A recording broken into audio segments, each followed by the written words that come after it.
Hello friends, today we will discuss about the phosphorus cycle. मुख्तलिफ cyclic process environment में होते हैं, जैसे कि water cycle, carbon cycle, nitrogen cycle, और इनमें से एक है फास्फोरस साइकिल। तो आज हम फास्फोरस साइकिल के बारे में बात करेंगे। तो इसमें हम मुख्तलिफ चीज़ों को करेंगे, जैसे हम इसकी फर्स्ट ऑफ ऑल हम इसकी डेफिनेशन करेंगे, इसका इंट्रोडक्शन करेंगे, उसके बाद इसकी इंपॉर्टेंस, उसके बाद साइकिल कि ये कौन सा साइक्लिक प्रोसेस है, जैसे कि ये सेडिमेंट्री है। इसके बाद इसमें कौन से स्टेप्स इन्वॉल्व होते हैं। उसके बाद इसकी अगर डेफिशिएंसी हो जाए इन्वायरमेंट में तो क्या होगा, वो हम डिस्कस करेंगे। उसके बाद अगर इसकी एक स्पेसिफिक लेवल से इसकी अमाउंट इंक्रीज़ कर जाए तो उस सूरत में क्या होगा, इन्वायरमेंट में क्या तब्दीलियाँ वक़ूफ़ पज़ीर होंगी। और इसके अलावा ह्यूमन के इम्पैक्ट्स जो इस पर हैं वो हम डिस्कस करेंगे। तो फ्रेंड्स, ये एसेंशियल न्यूट्रिएंट्स है ग्रोथ एंड डेवलपमेंट के लिए, प्लांट्स और एनिमल के लिए। इसको डिनोट करते हैं हम पी से, और इसका एटॉमिक मास है 30.97, इसका एटॉमिक मास है। तो बेसिकली टाइप के लिहाज से ये जो फास्फोरस साइकिल है ये एक बायोजियोकेमिकल साइकिल है। वो कौन सा साइकिल होता है biogeochemical? In this cyclic process the chemical substances move through biotic and abiotic compartment of the earth. मतलब कि इसमें वो जो है ना फास्फोरस, वो बायोटिक से एबायोटिक में और फिर एबायोटिक से बायोटिक में वो इसका एक साइक्लिक प्रोसेस है ना, वो चलता है। तो जो हम अभी टाइप करने जा रहे हैं ये इसकी सेडिमेंट्री टाइप है फास्फोरस साइकिल की। तो बेसिकली ये टू फॉर्म्स में ऑब्जर्व करते हैं प्लांट्स। डायरेक्टली इसको इनटेक नहीं कर सकते क्योंकि ये इन्वायरमेंट में एक तो पाया नहीं जाता। इसके अलावा मेनली इसको जो है इसको टू फॉर्म में ऑब्जर्व करते हैं प्लांट। एक तो हाइड्रोजन फास्फेट की फॉर्म में, मतलब HPO4, और एक दूसरा डाई हाइड्रोजन फास्फेट इस फॉर्म में H2PO4 की फॉर्म में। तो इंट्रोडक्शन में हम इसके करेंगे कि ये एक बायोजियोकेमिकल साइकिल है, जैसे कि मैंने बताया है कि बायोटेक से एबायोटेक कंपार्टमेंट में इसकी मूवमेंट होती है। तो बेसिकली ये एक वेरी स्लो प्रोसेस है कि क्योंकि ये फ्रीली इन्वायरमेंट में नहीं पाया जाता है, इसलिए इसके लिए ज़रूरी है कि रेनफॉल हो, क्योंकि ये सेडिमेंट की फॉर्म में पाया जाता है, रॉक्स की शक्ल में पाया जाता है। तो not abundantly found in environment, ये इन्वायरमेंट में अबंडेंटली नहीं पाया जाता। तो इसके अलावा ह्यूमन जो है, ह्यूमन में ये टीथ और बोन्स का तकरीबन 80% होता है। ये देखें जैसे लिखा है कि human contain 80% in teeth and bone cells. इसके अलावा ये एसेंशियल न्यूट्रिएंट्स है for plants and animal growth. Plants और एनिमल की ग्रोथ और डेवलपमेंट में ये बहुत ही अहम रोल प्ले करता है। इसके अलावा जो इसका बहुत ही इम्पोर्टेंट फंक्शन है इन प्लांट और एनिमल वर्ल्ड कि ये पाया जाता है हमारे प्लांट्स के अंदर एटीपी सिंथेसिस में, एटीपी में, डीएनए में पाया जाता है, लिपिड्स वगैरह में पाया जाता है, और ये स्ट्रक्चरल रोल प्ले करता है इनके स्ट्रक्चर में और इनकी मेंटेनेंस में। इसके अलावा ये प्रेजेंट होता है रॉक्स और सेडिमेंट में, जैसे कि मैंने बताया है। तो ये वाटर में डिज़ॉल्व्ड फॉर्म में होता है, जैसे कि ये रॉक्स के ऊपर रेनफॉल होता है तो उसके बाद रेन होती है रॉक्स की, तो ये वाटर में डिज़ॉल्व होता है। इस तरह ये हमारे एनवायरनमेंट में सर्कुलेट करता है। तो उसकी इम्पोर्टेंस जो है उसमें ये मैंने आपको जैसे बताया है essential for plant and animal growth है, और ये कंपोनेंट है एटीपी का, डीएनए का, लिपिड्स का, और इसी तरह बाकी और भी एसेंशियल कंपोनेंट्स का ये बेसिक जो है ना स्ट्रक्चरल पार्ट है। इसके अलावा ये हेल्प करता है माइक्रोब्स को सोइल की फर्टिलिटी में, और ये help cell membrane in ATP synthesis. इसके अलावा डीएनए का डबल हेलिक्स जो होता है वो भी फॉस्फेट ईस्टर बॉन्ड के जो है ना ज़रिए आपस में जुड़ा होता है, और ये इसको आपस में जोड़े रखता है। इसके अलावा plants and animal use phosphorus for the various biological process. इसके अलावा और भी बहुत सारे प्रोसेस होते हैं जिनमें प्लांट्स और एनिमल जो हैं वो फास्फोरस को इस्तेमाल करते हैं। तो जैसा कि आपको बताया है कि ये एक साइक्लिक प्रोसेस है, तो इसमें मुख्तलिफ़ किस्म के स्टेप्स इन्वॉल्व हैं जो कि जिनके ज़रिए ये साइकिल कंप्लीट होता है। तो फर्स्ट ऑफ़ ऑल बेसिकली ये एक स्लो प्रोसेस है, जैसे मैंने यहाँ पे लिखा है स्लो प्रोसेस है फॉलोइंग की स्टेप्स। तो इसके की स्टेप्स में क्या क्या आता है, इसमें आता है, इसमें वेदरिंग आता है, अब्जॉर्प्शन आता है, डिकम्पोजिशन आता है, सेडिमेंट्स आता है। तो इनको हम वन बाय वन डिस्कस करेंगे। तो ये आ गया हमारे पास, मैंने बहुत ही सिंपल करके डायग्राम बनाई है आसानी के लिए फास्फोरस साइकिल की, कि ये पाया जाता है रॉक्स की शक्ल में। फिर ये वहाँ से रेनफॉल के ज़रिए, मतलब रेनफॉल होता है रॉक्स के ऊपर, क्लाउड से रेनफॉल होता है। तो रेनफॉल के बाद ये डिज़ॉल्व होता है वाटर में, इनऑर्गेनिक फॉर्म में आता है।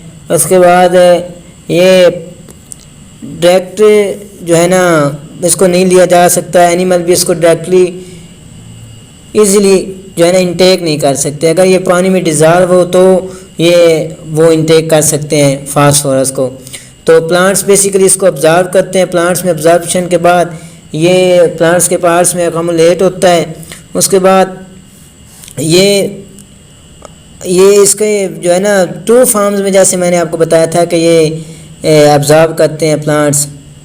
तो ये इस शेप में कन्वर्ट होता है, PO4 शेप में। तो इसके बाद ये फर्दर मेटाबॉलिक प्रोसेस में इन्वॉल्व होता है, और ये ATP जो है इसको इसमें इसकी कंपोजिशन में इन्वॉल्व होता है। ATP सिंथेसिस होती है जिसमें ये इन्वॉल्व होता है। और जब इन प्लांट्स की कंजप्शन होती है, उनको मतलब एनिमल्स खाते हैं, तो ये एनिमल्स की बॉडी में चला जाता है।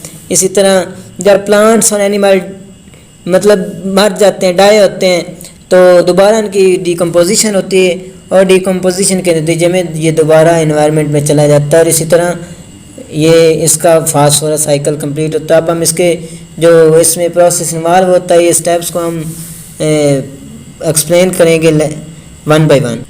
ये तो मैंने शॉर्टली आपको बताया। अगर आप इसको एक्सप्लेनेशन में करना चाहते हैं तो मैंने दूसरे नोट्स भी बनाए हैं, वो मैं आपको दिखा देता हूँ। लेकिन मैं ये ज़रूर समझता हूँ कि उससे पहले मैं जो इसकी ना है, ये आगे जो है इसकी अगर डेफिशिएंसी हो जाए तो क्या होता है, अगर ये इंक्रीज़ कर जाए तो क्या होता है, और ह्यूमन इम्पैक्ट्स इसके ऊपर क्या हैं। तो मैं ब्रीफली इनको डिस्कस करके फिर मैं फास्फोरस साइकिल को एक्सप्लेन करूँगा, और दूसरे नोट्स से मैं जो है ना आपको इसको मुकम्मल एक्सप्लेन करूँगा आज। तो ये अगर इसकी डेफिशिएंसी हो जाए तो क्या होता है प्लांट्स में, कि ये स्टंटेड ग्रोथ को काज करता है। इसके अलावा ये नेक्रोसिस और क्लोरोसिस की वजह बनता है फास्फोरस की डेफिशिएंसी से।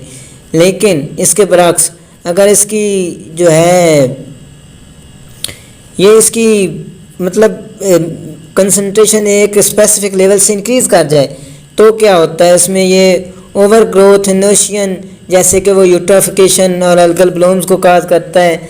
एक्सेस अमाउंट जो होती है वो सेल मैच्योरिटी को इफ़ेक्ट करती है, यानी उसको स्पीड अप कर देती है। और इसके अलावा वैसे तो वेरियस ह्यूमन इम्पैक्ट्स हैं इसके ऊपर, लेकिन in the field of agriculture जब वो सोइल फर्टिलिटी के लिए फास्फोरस को ऐड करते हैं तो इस तरह भी इसकी अमाउंट इंक्रीज़ हो सकती है। इसके अलावा शिपिंग जो होती है फ्रूट्स की, फूड्स की, फ्रॉम फार्म्स टू सिटीज़, तो इसके ज़रिए भी जो है ना ये फास्फोरस जो है वो इन्वायरमेंट में इंक्रीज हो सकता है इसके एक्सेसिव यूज़ की वजह से। डिटेल में करने के लिए मैं दूसरे नोट्स जो हैं वो आपको उनमें से समझा देता हूँ मज़ीद। जी फ्रेंड्स, तो वेदरिंग में phosphorus is found in rocks in abundance, that is why the phosphorus cycle start on earth crust. ये अर्थ क्रस्ट पे होता है सेडिमेंट्री रॉक्स के ज़रिए। The phosphate salts are broken down from the rocks, ये जो salts होते हैं उनकी ब्रेक डाउन होती है किसके ज़रिए, रेनफॉल के ज़रिए। The salts are washed away into the ground soil where they are mixed in soil, तो ये इस तरह सोइल में आ जाते हैं, मतलब दाखिल हो जाते हैं। इससे अगला स्टेप है ऑब्जर्वेशन बाय प्लांट। इसमें क्या होता है कि फॉस्फेट साल्ट्स जो होते हैं वो डिज़ॉल्व होते हैं वाटर में, वाटर के अंदर, और यहाँ से वो ऑब्जर्व करते हैं प्लांट्स उनको फॉस्फेट को, और amount of phosphorus present in the soil is very less, क्योंकि इसकी अमाउंट बहुत कम होती है इसलिए ये रॉक से सोइल में आते हैं। इससे नेक्स्ट पॉइंट है आपने कर लेना है, that is why the next point कर लेना है अगर ये फास्फेट साल्ट ये अमूमन जो है ना पानी में डिज़ाल्व नहीं होता और एक्वाटिक जो है ना इकोसिस्टम उसमें ये प्रॉब्लम क्रिएट करता है एक्वाटिक लाइफ के अंदर। ठीक हो गया। अब्जॉर्प्शन बाय एनिमल, तो एनिमल्स के केस में क्या होता है कि ये फास्फोरस जो है वो प्लांट्स वगैरह को ईट करते हैं एनिमल्स, तो इस तरीके से फास्फोरस उनकी बॉडी में चली जाती है और वो उसको अपने मुख्तलिफ प्रोसेसेस में वो उसको ना यूज़ करते हैं और उसकी फर्दर डेवलपमेंट होती है। तो इसके बाद return of phosphorus back to the environment, when the plants and animal dies they are decomposed by micro organism, ये माइक्रो ऑर्गेनिज्म के ज़रिए डीकम्पोज होते हैं। कौन? Plants and animals.